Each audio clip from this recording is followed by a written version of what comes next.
kind CEO needs a fake date for his ex's engagement party. But she turns heads and steals the spotlight. It arrived in a cream-colored envelope with gold foil trim and perfect handwriting. The kind of detail you don't forget, no matter how much you want to. Ethan Caldwell sat behind his glass desk, overlooking Manhattan's skyline, but the view meant little as he turned the envelope over in his hands. There was no return address, just his name. Full name, handwritten. That alone should have been enough to warn him. He slid a letter opener along the seal and pulled out the card. Lauren Whitmore and Daniel Garrison cordially invite you. He didn't finish the sentence. He didn't need to. Her name paired with another man's was all it took to gut him. Not because he still loved her. That had died the night she left. Not with honesty, but with silence.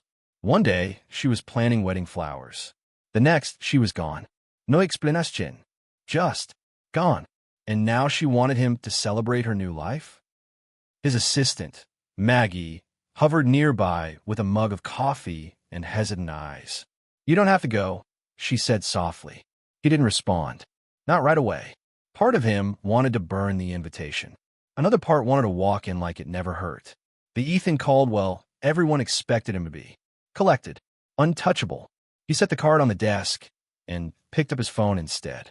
His thumb hesitated over his photo album. He hadn't looked at the past in over a year. But now, one tap led to another. Pictures of them at charity galas, award shows, on yachts, and red carpets. Lauren's smile, always camera-ready. His eyes always a little more guarded. Even then, something had been off. He just hadn't seen it. And then came the final photo, one he never took. One sent to him 3 days after she vanished from his life.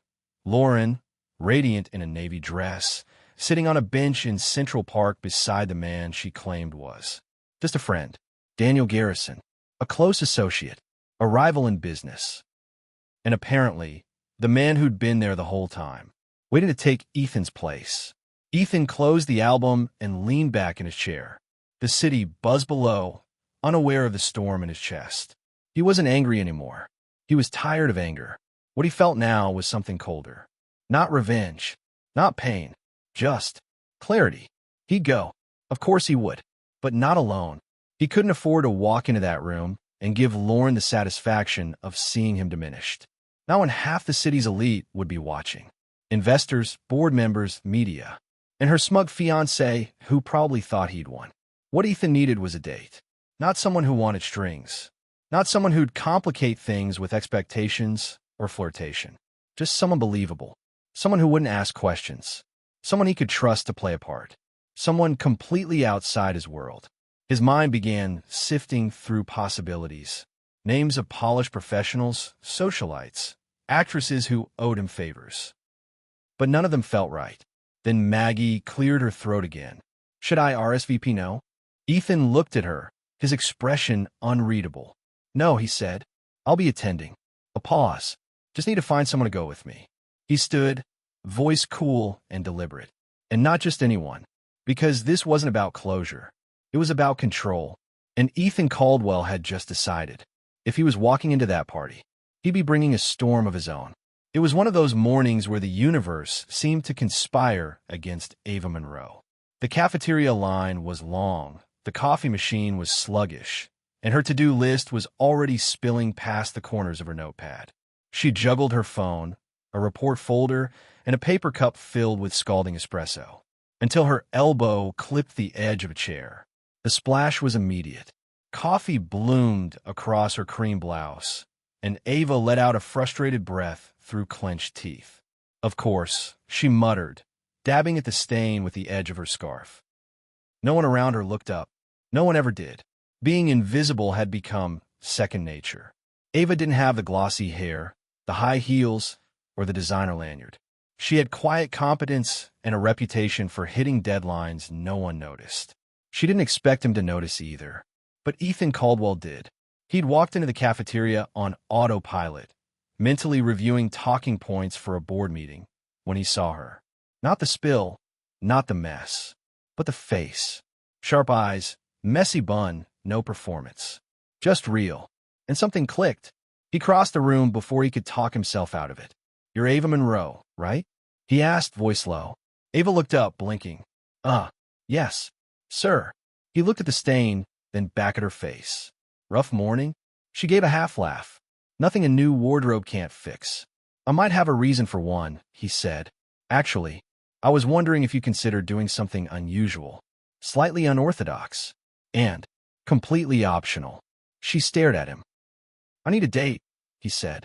Ava raised an eyebrow, clearly waiting for the punchline. You mean like a meeting date? A calendar invite? Or a real one? Ethan replied. Sort of, for an event. Now she laughed, for real this time. Wait, you're serious? I am. To go with you? Ethan Caldwell? He nodded. To my ex-fiancée's engagement party. That wiped the smirk off her face. I don't need anything romantic. It's not about appearances. It's about optics, he added, almost too quickly. I need someone authentic. Unpredictable. Someone no one would expect. No interviews, no headlines. Just presence. Ava folded her arms, the wet stains slowly cooling on her blouse. Why me? He shrugged. You're smart, sharp, and I trust you to keep a secret. And what do I get out of it? I'll double your quarterly bonus. You'll be outfitted, chauffeured, and protected from anything uncomfortable. You can walk away the next morning and never speak to me again. Ava stared at him, measuring the words. Part of her wanted to laugh again, to toss it back in his face like the punchline it sounded like. But another part, the quieter, bolder one, leaned in, because the truth was no one had ever asked her to be anything but functional. No one had looked at her like she might be. More. Fine, she said, but I picked the shoes. Ethan grinned slightly. Deal. As he turned to walk away, Ava glanced down at her stained shirt and back up at the so she never thought she'd speak to. Something about the exchange felt off script, like they'd both just stepped into a story neither of them had rehearsed. She reached for a napkin, half smiling to herself, because if this was a game, she had just agreed to play, and what she didn't yet realize was she'd soon stop pretending altogether. Some transformations don't begin with magic. They begin with hesitation. Ava Monroe stood at the entrance of a boutique she had only ever passed by. The kind with mannequins frozen in $1,000 gowns and windows that seemed to whisper, "You don't belong here." The kind of place that catered to names, not paychecks. Next to her, Marisol, Ethan Caldwell's personal stylist, stood with a clipboard and a perfectly coordinated smirk. You're tense, Marisol observed. I'm standing in heels that cost more than my rent, Ava muttered. Tense feels generous. Marisol chuckled. Good. That means you're about to surprise even yourself. Inside, the boutique was quiet but alive. Silk rustling, heels tapping, designers circling like artists around a blank canvas. They looked at Ava with professional politeness, but their eyes said it all. Sneakers, ponytail, no obvious status. She wasn't offended. She was used to not being the room's priority. But the moment the first dress slipped over her shoulders, something changed. Not in the fabric, not in the reflection, but in her posture. She tried on 5 gowns, each more elaborate than the last, but nothing felt like her. Too loud, too sparkly, too desperate. And then came the black one. Simple, timeless, fitted like it had been waiting for her. A low back, whisper-thin straps, and a quiet scattering of diamond dust that shimmered only when the light caught it. It didn't scream. It spoke. When Ava stepped out of the fitting room, the stylist stopped moving. Even Marisol, who had seen her fair share of models and moguls, blinked twice. Ava didn't notice their reaction. She was too focused on how she felt.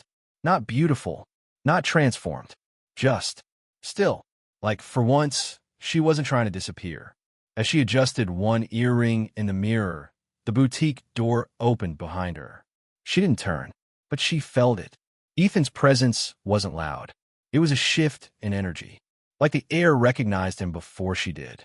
He had stopped by to approve the final look, expecting professionalism, confirmation, a checklist.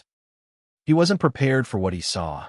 Ava, standing still in the center of the boutique, the gown cascading around her like shadowed light. Hair swept to one side, lips soft pink. No pretense, no performance. He forgot, for a split second, why any of this was happening. She caught his eyes in the mirror, and just like that, the spell cracked. This'll work, she said, her voice even. Ethan cleared his throat. Yes, it will.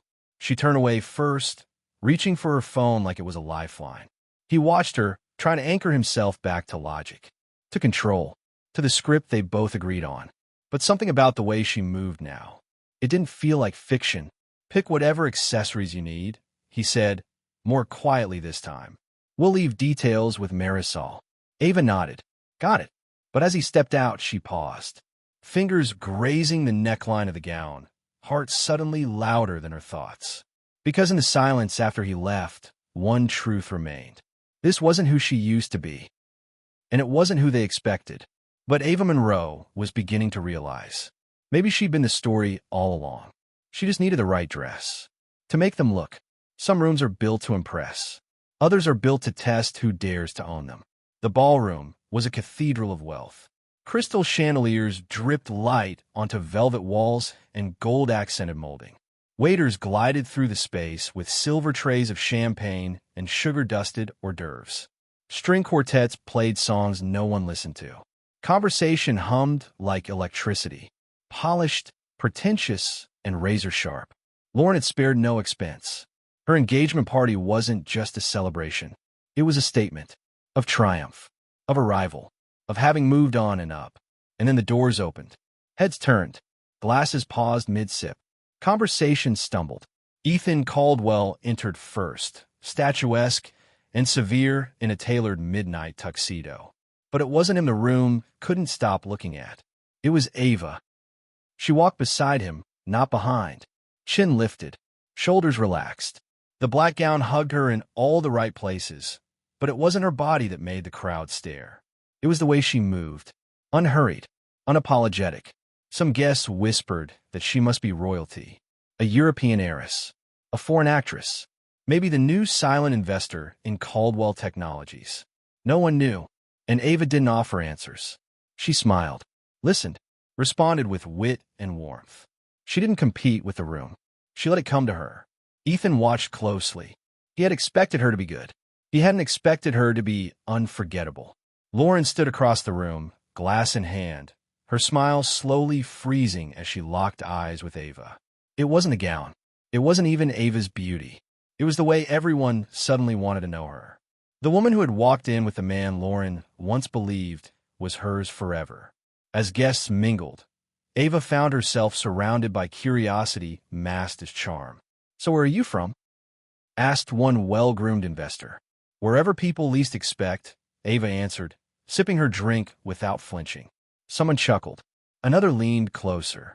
Ethan approached from the side, quietly placing a hand on her lower back. The gesture was subtle, predictive, familiar. Ava didn't react, but she felt it. And so did Lauren.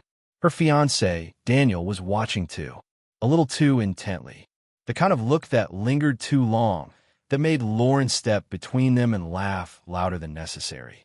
"Ethan," Lauren said, voice saccharine, "I'm so glad you made it." "And your guest?" "Ava Monroe," he replied coolly. "She speaks for herself." Ava extended her hand with the grace of someone born to disarm. "Congratulations. The room is stunning." Lauren hesitated, then smiled through clenched teeth. "Thank you. And will you do, Ava? Tonight?" Ava said, eyes unwavering. "I help powerful men keep their dignity." Daniel nearly choked on his drink. Lauren's eyes narrowed. But Ava only smiled again and turned away, excusing herself to greet another guest, as if the moment hadn't happened at all. Ethan followed, his heart beating faster than he'd admit.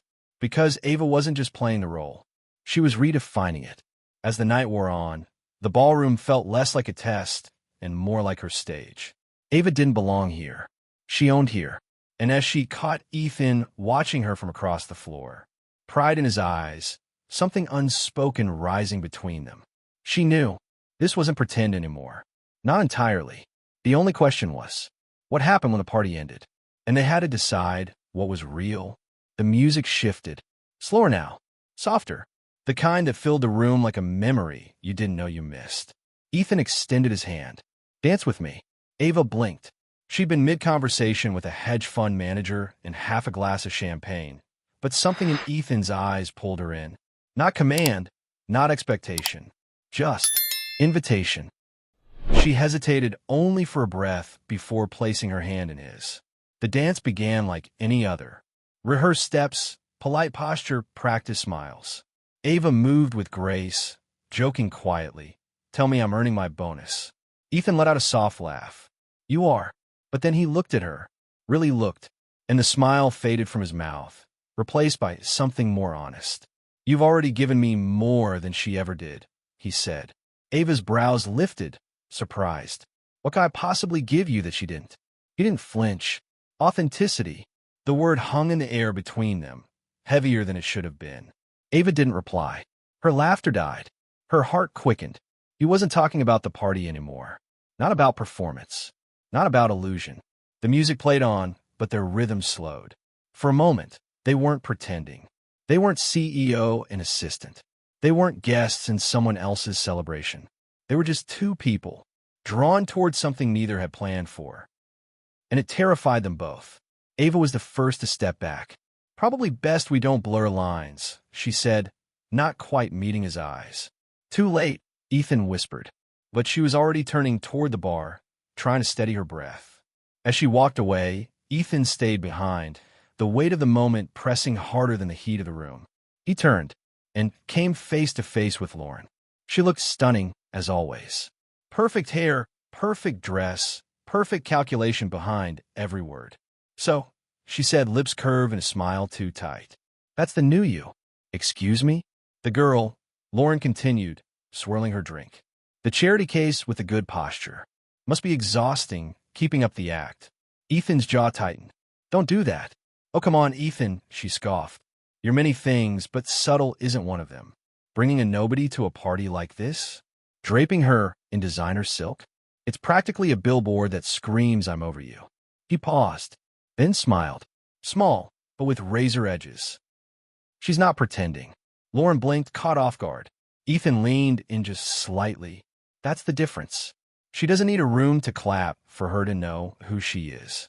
Lauren's expression faltered for the first time all night.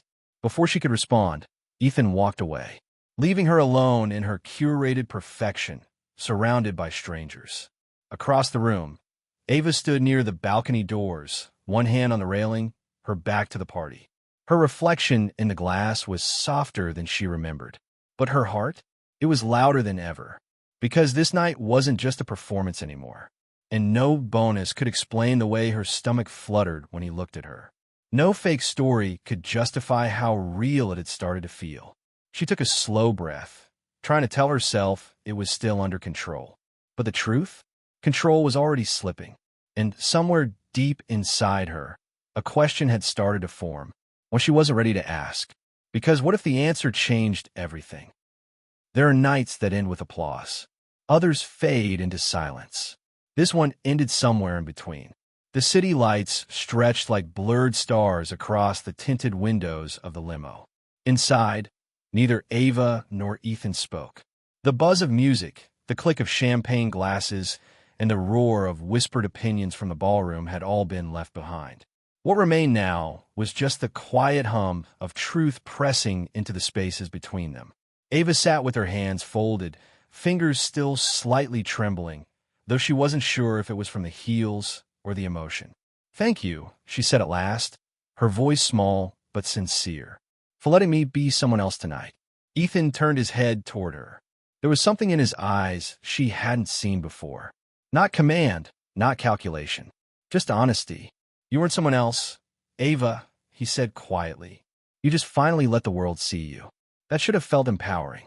It should have been a compliment. Instead, it rattled something in her chest. Because deep down, she'd wanted it to be pretend. Needed it to be pretend. But the way he'd looked at her on the dance floor, the way his hand had hovered at the small of her back like it belonged there, that wasn't acting. She glanced at him now. He was watching her, not with the cold precision of a CEO or the practiced charm of a man used to getting his way, but with something gentler, unspoken, unsteady. His hand moved slowly toward hers, stopping just before their fingers touched. She felt it. Her heart answered before her thoughts could catch up, and that terrified her. Ava turned her face toward the window, blinking away the heat in her eyes. "It was a good performance," she said, trying to sound light, distant. We pulled it off.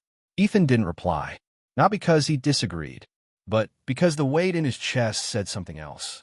Something he wasn't ready to admit, even to himself. The limo slowed. They had reached her apartment. Ava gathered the hem of her gown, carefully lifting it as she opened the door. She paused for a breath before stepping out. "Good night, Mr. Caldwell," she said softly. Ethan opened his mouth as if to say something, to stop her, to ask her to stay, to undo the very boundaries they had set. But nothing came. She stepped onto the curb and disappeared behind the building's glass doors without looking back. And Ethan? He sat there, frozen in the stillness. The silence that once felt comforting now wrapped around his chest like a vice. For the first time in a long time, he didn't know what came next. This was supposed to be a transaction, a distraction, a clever response to a petty invitation.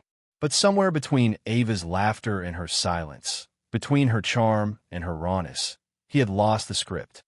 And in that moment, Ethan Caldwell, a man who built empires on certainty, realized he was no longer sure of anything, especially not of the woman who just walked away, or the part of himself that wanted to follow her. Because maybe it wasn't the spotlight she stole that night. Maybe it was something far more dangerous. His heart. And she had no idea. The week passed with the quiet weight of everything unspoken. Ava kept her head down. Reports were filed. Emails were answered. She moved through the office like nothing had happened. As though she hadn't worn a gown that made a ballroom freeze. As though she hadn't danced with a man who made her forget she was pretending. To anyone watching, she was just Ava Monroe again. The marketing assistant, punctual and polite. But Ethan wasn't just watching. He was unraveling. He'd gone through his days on autopilot. Meetings blurred. Memos went unread. People asked if he was tired. He lied and said he was fine. But in truth, something inside him was stuck, lodged in the space between regret and realization. It wasn't her beauty that haunted him. It wasn't even the moment on the dance floor. It was her absence. Not from building. From him. She hadn't texted, hadn't called, hadn't so much as looked at him in the hallway. And somehow, that silence said more than any outburst ever could. By Friday afternoon, he gave in. He buzzed her extension. "Can we go over the Q3 branding sheets?" A pause. Then her voice. "Sure." She entered the office with a tablet in hand and professionalism in her eyes. He watched her cross the room, every step composed. She sat across from him, waited. He didn't even glance at the report. "I didn't call you in here for branding," he said. She looked up, the mask still there, but thinner now. "I figured," she said, voice careful. There was a pause, a longer one. Then Ethan leaned forward, elbows on the desk, voice quieter than usual. "I don't want another fake anything," he said. "Not another illusion. Not another performance." Her breath caught, but she said nothing. He held her gaze. "I want to know if this, what we felt that night, could be real. If it was." She was still for a moment. Too still. Then, slowly, the corner of her mouth curved. It wasn't the polite smile she wore in meetings. It wasn't the one she used to charm socialites at Lauren's party. It was different. It was hers. And for the first time in a long time, Ava didn't hesitate. She set the tablet down and folded her hands in her lap. "I wasn't acting," she said. "Not when I laughed with you. Not when I danced. Not when I wanted you to mean what you said." His shoulders softened. She looked out the window, where the Manhattan skyline glowed in the late afternoon haze. "It's strange," she said quietly, "how something so unreal could make me feel the most seen I've ever been." Ethan exhaled, tension finally breaking in his chest. "I see you," he said simply. She turned back to him, and for the first time since that night, neither of them was pretending. The silence between them wasn't heavy anymore. It was full of possibility, of choice. Ava rose from her seat, but before she could speak, his phone buzzed with a meeting reminder. She smiled again. "We can pick this up after 4:30. And as she stepped toward the door, Ethan called out softly, "Ava?" She paused, hand on the knob. "This time," he said, "I'd rather not pretend I don't care." She didn't turn around, but her reply was quiet and clear. "Then don't." And she walked out, not as a guest in his world, but as someone who just might change it.